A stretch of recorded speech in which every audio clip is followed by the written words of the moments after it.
La identidad global de China se basa en una contradicción tan grande que desafía las clasificaciones políticas y económicas tradicionales. Se define como un Estado socialista, y sin embargo se ha convertido en la segunda economía mundial, un gigante industrial y el hogar de algunas de las personas más ricas y de las empresas privadas más poderosas del planeta.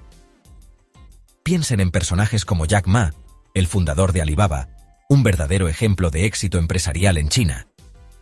Sigue las doctrinas del Partido Comunista Chino, y sin embargo su sistema económico se basa en la competencia de mercado, la empresa privada y las redes comerciales globales. Un poco como si intentáramos mezclar los espaguetis a la boloñesa con el sushi. Una combinación inusual, ¿no? El Partido Comunista Chino mantiene un fuerte control autoritario sobre el poder, controlando los medios de comunicación, Internet y cualquier forma de oposición política, y sin embargo su modelo económico se parece cada vez más al de una superpotencia capitalista. Un control férreo, casi como el de la República de Venecia durante su apogeo, pero aplicado a la economía del siglo XXI. Esta paradoja alimenta uno de los mayores debates de nuestra época. ¿Es China realmente una nación comunista o es un imperio capitalista escondido tras una máscara socialista? Es un poco como el dilema del gato de Schrödinger. Hasta que no abramos la caja, no podemos saberlo con certeza. La respuesta es mucho más compleja que una simple etiqueta. Aunque China abandonó hace tiempo muchos principios económicos del comunismo, ha mantenido su control político centralizado, creando un modelo completamente nuevo. El capitalismo bajo vigilancia autoritaria. Piensen en una especie de capitalismo a la China. A diferencia de Occidente, donde el capitalismo coexiste con el pluralismo político, un poco como nuestro sistema, el crecimiento económico de China ha demostrado que una economía capitalista puede prosperar bajo una dictadura de partido único. El Partido Comunista de China no se ha limitado a adaptar el capitalismo para su propia supervivencia, lo ha dominado, como Rafael Nadal con el tenis, usando el crecimiento económico como fuente de legitimación y como herramienta para expandir su influencia global, como un imperio económico en plena expansión. Del marxismo a las reformas de mercado. ¿Cómo China abrazó el capitalismo? Tras la toma del poder por parte del PCCC en 1949, el país siguió rigurosamente un modelo económico marxista-leninista. Bajo Mao Zedong, el Estado controlaba todos los aspectos de la vida económica. La propiedad privada fue abolida, las industrias nacionalizadas y la riqueza, en teoría, debía ser distribuida equitativamente entre todos los ciudadanos. El objetivo era eliminar las distinciones de clase, crear una sociedad colectiva y eliminar cualquier incentivo al beneficio personal, un poco como la utopía del buen salvaje de Rousseau. Pero este gran experimento socialista se convirtió rápidamente en un desastre económico y humanitario. El gran salto adelante, entre 1958 y 1962, pretendía industrializar rápidamente China y reorganizar la agricultura en inmensas granjas colectivas, similares a las comunas agrícolas italianas del pasado. En cambio, condujo a una de las hambrunas más mortales de la historia de la humanidad. Entre 30 y 45 millones de personas murieron de hambre, víctimas de un sistema que ignoraba las señales del mercado, un poco como el sur de Italia durante el periodo borbónico, y que priorizaba la ideología política sobre la realidad económica. La revolución cultural que siguió, de 1966 a 1976, fue otro capítulo devastador. Mao lanzó una campaña para purgar las influencias capitalistas y tradicionales, casi como una especie de contrarreforma china, llevando a la persecución de millones de personas, a la destrucción de universidades y empresas y a una década de caos social y económico. A la muerte de Mao en 1976, China estaba económicamente en ruinas, políticamente aislada, como Italia después de la Segunda Guerra Mundial, y al borde del colapso. El Partido Comunista de China, reconociendo que el país no podía sobrevivir sin cambios radicales, dio un giro dramático. Este hombre es Deng Xiaoping, el artífice de la transformación económica de China. A diferencia de Mao, Deng era un pragmático, como un buen gallego. Su famosa declaración, "No importa que un gato sea blanco o negro mientras cace ratones", señaló que la ideología ya no tenía la misma importancia que los resultados, un poco como cuando se elige el mejor ingrediente para una paella. Introdujo una serie de reformas económicas audaces, comparables a la construcción de la Sagrada Familia, que transformarían a China de un Estado comunista en apuros a una potencia económica mundial. La estrategia de Deng Xiaoping no era abrazar completamente el capitalismo, sino infiltrarlo gradualmente y estratégicamente, como un caballo de Troya, dentro del sistema socialista chino. La transformación se realizó por fases, como la construcción de la Gran Muralla, ladrillo a ladrillo, cada una abriendo progresivamente la economía a las fuerzas del mercado, como el agua que erosiona la roca, manteniendo todo el tiempo, firmemente, como la presa de un maestro de Kung Fu, el control político en manos del PCQ. El primer gran cambio ocurrió en la agricultura. Bajo el mandato de Mao, los campesinos no tenían ningún control sobre sus tierras ni sus cosechas. Trabajaban en granjas colectivas y estaban obligados a entregar toda su producción al Estado, lo que provocó hambrunas generalizadas. Piensen en la difícil situación del sur de Italia tras la unificación, con la cuestión meridional y las dificultades de los agricultores. Deng introdujo el sistema de responsabilidad familiar, que permitió a los campesinos alquilar la tierra y vender los excedentes de sus cosechas. Fue un poco como la reforma agraria en Italia de la posguerra, que dio a los campesinos la posibilidad de tener su propia tierra. Los efectos fueron inmediatos. La producción agrícola se disparó, las hambrunas disminuyeron y millones de familias rurales conocieron la libertad económica por primera vez. Fue un auténtico auge económico, similar a nuestro milagro económico de los años 50 y 60. Tras el éxito de las reformas agrícolas, China dirigió su atención a los sectores industriales y comerciales. Bajo el mandato de Mao, las empresas privadas habían sido eliminadas y todas las fábricas, tiendas y servicios eran gestionados por el Estado. Imaginad las antiguas tiendas y cooperativas, una imagen familiar también en España. Deng Xiaoping cambió las reglas del juego, permitiendo gradualmente a los ciudadanos iniciar sus propios negocios. Algo parecido al auge de las pequeñas y medianas empresas que vimos en España en la posguerra.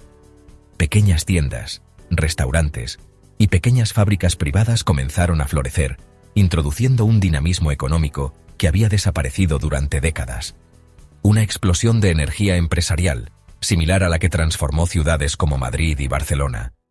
Aunque oficialmente seguía siendo comunista, millones de chinos participaban ahora en lo que era esencialmente una economía de mercado. Algo así como nuestros mercados de barrio, pero a una escala mucho mayor. La iniciativa más audaz de Deng Xiaoping fue la de invitar a empresas extranjeras a China. Durante décadas, China había permanecido cerrada al comercio mundial, considerando la influencia extranjera como una amenaza capitalista, como si fuera el lobo feroz de los cuentos. Pero Deng vio una oportunidad. Si China lograba aprovechar las inversiones occidentales, podría modernizar sus industrias, manteniendo el control político, algo así como hacer una tortilla con los huevos de otro. Para facilitar este proceso, el gobierno estableció las zonas económicas especiales, áreas designadas con regulaciones más flexibles, impuestos más bajos y acceso directo al comercio internacional, como si fueran pequeños paraísos para los inversores. Una de las más famosas de estas zonas era Shenzhen. En 1980 era un pequeño pueblo de pescadores. Hoy es una metrópolis gigantesca, un centro tecnológico mundial y la sede de algunas de las empresas más grandes de China, casi un milagro económico a la española. Las CI atrajeron a empresas extranjeras deseosas de mano de obra barata y un nuevo mercado enorme, integrando eficazmente a China en la economía global. Esto marcó un antes y un después. Por primera vez desde la Revolución Comunista, China abría sus puertas al capitalismo, pero en sus propios términos, un poco como hizo Japón durante su modernización. Las industrias chinas, que antes eran completamente estatales, también experimentaron una privatización parcial. Fábricas y empresas que antes producían bienes según las cuotas del gobierno, ahora podían establecer sus propios objetivos de producción, competir en el mercado y obtener beneficios. Imaginen la SEAT de aquellos años, que empezaba a sentir la competencia de las nuevas empresas chinas.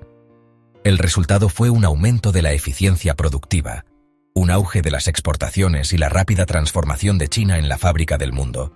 Algo parecido a nuestra Barcelona durante los años del milagro económico español.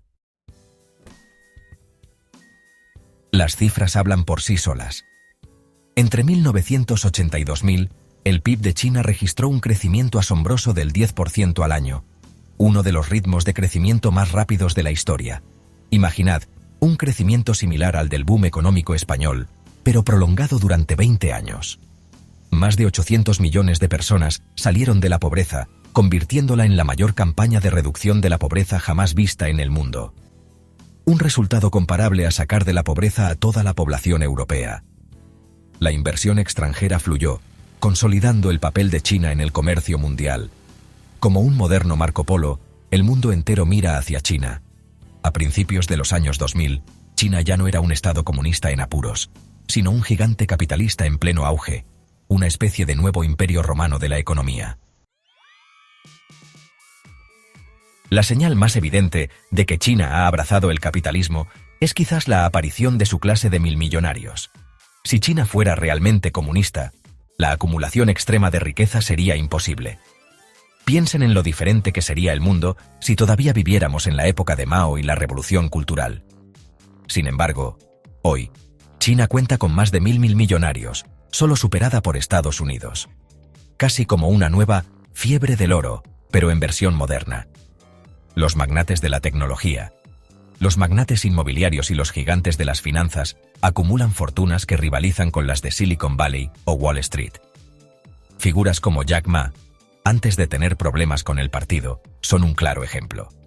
Las firmas de lujo prosperan, y la élite china, rica a rabiar, gasta miles de millones en artículos de lujo, alimentando un ciclo de acumulación de riqueza que recuerda un poco a la Dolce Vita de Fellini, pero en clave oriental. En China, nadie está por encima del partido. El ejemplo más llamativo es el de Jack Ma, el multimillonario fundador de Alibaba. Imagínense, de vendedor ambulante a magnate del comercio online, una verdadera historia de la pobreza a la riqueza. Una vez celebrado como la cara del emprendimiento chino, una especie de Steve Jobs a la española, en 2020 Ma criticó públicamente la regulación bancaria china, una apuesta arriesgada, digamos. El Partido Comunista Chino reaccionó rápidamente. La salida a bolsa récord de su empresa fue suspendida de la noche a la mañana, haciéndole perder miles de millones. Como quien dice, le dieron una buena fiesta sorpresa, y luego Ma desapareció de la escena pública durante meses. ¡Puf! Evaporado. Como por arte de magia. Cuando reapareció, era un hombre diferente, discreto, reservado y sin ninguna gana de desafiar al partido. En resumen, había aprendido la lección. El que mucho presume, poco vale.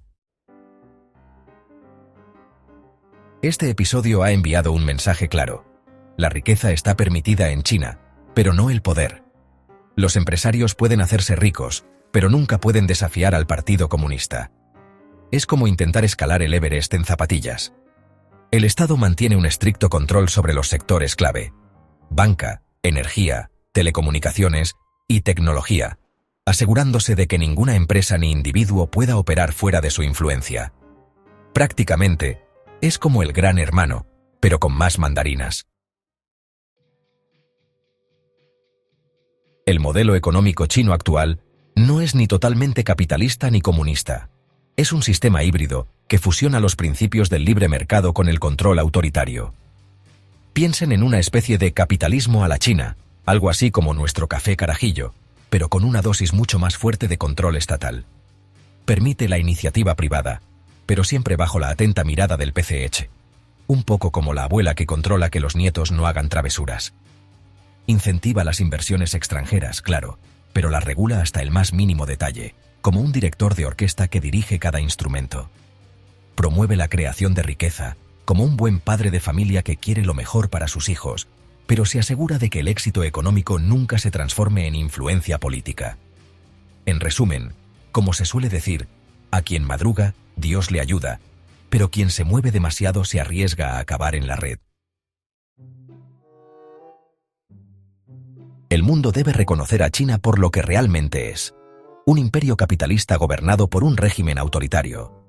No es una democracia liberal, ni un verdadero Estado comunista, sino algo completamente nuevo. Piensen en una especie de camino español al capitalismo, pero llevado a la enésima potencia.